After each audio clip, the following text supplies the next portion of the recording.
As a marketer, you need to understand what you are using AI for and understand your process flow and understand where you can inject the AI to actually help you.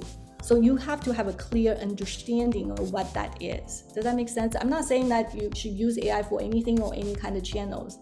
It's understand your process, understand your objective, understand where you can inject the AI. But before you can do that, you have to understand your process. You have to understand your workflow. For example, let's assume that on your website, you get a lot of leads, and you have to route the leads to different salespeople. Can you use artificial intelligence to actually route the lead on your behalf? Maybe the artificial intelligence can also customize and write an email on Steve's behalf.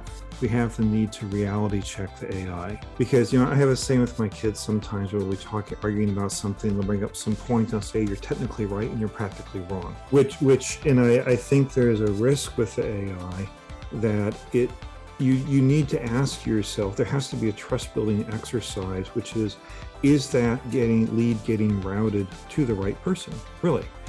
And is that AI and is the email that's generating the right email, the right text for that? It just based on the conversation, because there still is a value to human intuition. If you can use the AI for looking at things that are retrospective or mechanical, I think that's great. But as you look forward, even in the predictive realm, we have to be very careful about the types of things that we're predicting. Predicting whether or not this unknown customer coming in is from the industrial, the communication to the consumer market segment. That's an awesome thing to do with an AI based on all these hundreds of thousands of past interactions. Predicting what the next hot trend is in the market before it fully emerges, that's going to be really difficult for an AI because that's not a retrospective type of task. So I think we need to be careful of the types of problems, and then we also need to reality check.